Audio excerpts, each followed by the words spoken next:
జనవరి 22, 2024 చరిత్రలో నిలిచిపోయే రోజు. వందల ఏళ్ల పాటు ఎదురుచూపులు, దశాబ్దాలుగా జరిగినటువంటి పోరాటాల తర్వాత జనవరి 22, 2024లో అయోధ్యలో రామ మందిర ప్రారంభోత్సవం జరగబోతోంది. బాలరాముణ్ణి ప్రాణప్రతిష్ఠ చేయబోతున్నారు.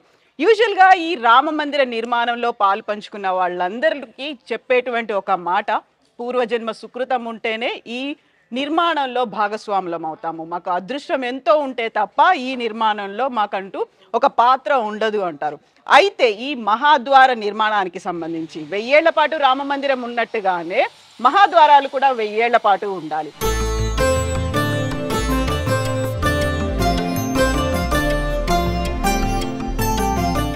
అందులో పడినటువంటి కృషి, శ్రమ ఎలాంటిది? ఏదైనా టెన్షన్ ఉందా, లేకుంటే అంతా రాముడే చూసుకున్నారు, క్లియర్గా చాలా ఈజీగా అయిపోయిందా? మనం మాట్లాడదాం. మనతో పాటుగా ఉన్నారు అనురాధ టీమ్ బస్ శరత్ గారు. శరత్ గారు, మామూలుగా అయితే ఒక అదృష్టం ఉండాలి, ఒక పూర్వజన్మ సుకృతం ఉండాలి, జన్మ ధన్యం అయిపోయింది, ఇలాంటివన్నీ ఉంటాయి. ఎందుకంటే మనం ఇంత మహత్తర కార్యంలో మనం పాల్పంచుకున్నాము అనే ఒక ఫీల్ అంతకు మించి ఉంటుంది కదా. మీరే ఓన్గా ఫీల్ అయినటువంటిది మీరేమనుకునేవాళ్ళు అసలు? ఇవన్నీ ఉన్నాక పని చెయ్యాలి కదా, ఆ సమయానికి అందించాలి కదా, ఆ ఒత్తిడి మా మీద ఉంది. ఇప్పుడు శ్రీరాములు వారి మందిరం ఓపెనింగ్ డేట్ అనౌన్స్ చేశారు.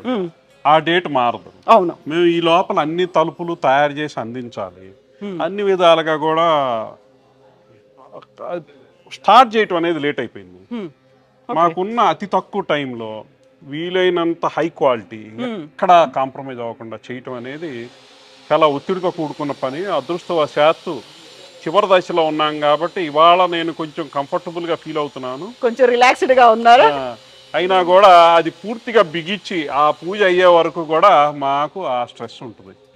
సో ఆ స్ట్రెస్ అనేది ఎందుకు? అందరూ మిమ్మల్ని చూస్తున్నారు అనా, లేకుంటే ఒక దివ్య నిర్మాణంలో మీరు భాగస్వాములు అయ్యారు, ఎక్కడ చిన్న లోటు కనిపించొద్దు అనేదా? ఎందులో కనిపించింది మీకు స్ట్రెస్ అనేది? ఇవన్నీ కూడా అంత పెద్ద బాధ్యత మా మీద పెట్టారు.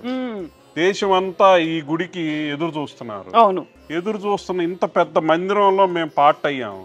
అది ఒక అదృష్టమే. అయితే దానికి కావలసిన అన్ని కూడా మేము ఏర్పాటు చేయాలి కాబట్టి ఆ ఒత్తిడి మా మీద ఉంది. అదంతా కూడా స్టెప్ బై స్టెప్ రోజుకు ఒక వెరైటీ ఇబ్బందులు వస్తున్నాయి. అవన్నీ కూడా ఎప్పటికప్పుడు మేము అధిగమించుకుంటూ ఎప్పటికప్పుడు మేము దాన్ని సమయానికి అందియటానికి ఎక్కువ దూరాభారం. ఇప్పుడు కన్యాకుమారి ఆ కార్నర్లో ఉన్న మనుషుల్ని అయోధ్య చేర్చాలి. ఫ్లైట్లో తీసుకొచ్చినా కూడా ఫ్లైట్లు కూడా కనెక్టివిటీ లేదు. ఇప్పుడు కావాలంటే ఇప్పటికిప్పుడు సడన్గా ఇంకొక 10 మంది కావాలి, ఇంకొక 20 మంది కావాలని అంటుంటారు.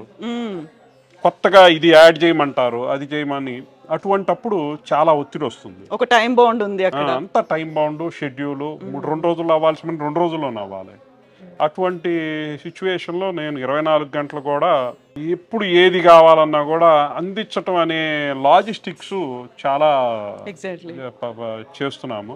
ఎంత ప్లానింగ్ ఉన్నా కూడా ఏదో ఒకటి ఇది వస్తుంది. అయినా కూడా భగవంతుడి ఆశీర్వాదంతో చివరి దశకి చేరుకున్నాం.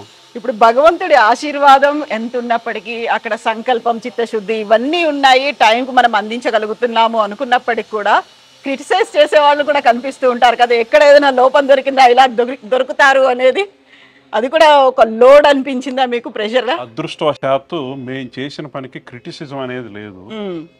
ఒకటే ఏంటంటే సమయానికి అందించడం అనే ఒత్తిడి మాత్రం బాగా ఉంది. మా క్వాలిటీ మీద కానీ, మేము చేసిన ఆర్ట్ మీద కానీ సాక్షాత్ ఎల్ఎన్టీ చైర్మనే వచ్చి చూసి చాలా అప్రిషియేట్ చేశారు. పెద్ద వారందరూ వచ్చి చూస్తున్నారు మా పని, చాలా బాగా మెచ్చుకుంటున్నారు. మెచ్చుకున్నంత మాత్రాన డేట్ మారదు, పూర్తి చేయాల్సిన పని చేయాల్సిందే. సో అందుకని ఎన్ని అదృష్టాలు ఎంత ఉన్నా పని చేయాల్సిన బాధ్యత మా మీద ఉంది కాబట్టి పని చేసే we should answer. That's the only solution what I have right now.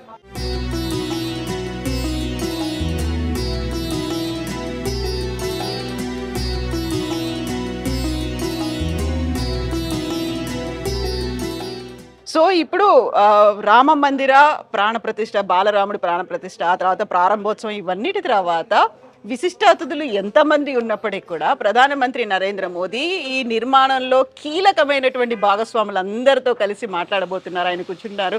150 మంది ఉంటే అందులో మీరొకరు ఉన్నారు. అదృష్టం కదా.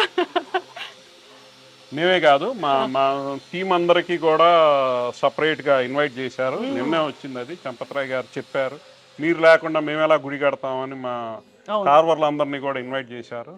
అది చాలా వారి వర్క్ ని గుర్తించడమే వాళ్ళకి గొప్ప గోల్డ్ మెడల్ వచ్చినట్టే. ఇంతకన్నా ఏం కావాలి.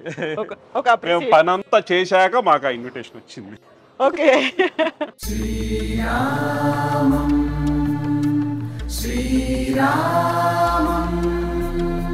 విజువల్ గా ఇక్కడున్న క్రిటిసిజం అనుకున్నప్పుడు నేను అన్నది ఏంటంటే, ఈ మధ్య కాలంలో దక్షిణ భారతదేశం, ఉత్తర భారతదేశం అనేటువంటిది కనిపిస్తోంది కదా, అందులోనూ కీలకంగా ఉంది. మీరు మహాద్వారాలకు సంబంధించి ఇంత నిర్మాణంలో భాగస్వాములయ్యారు.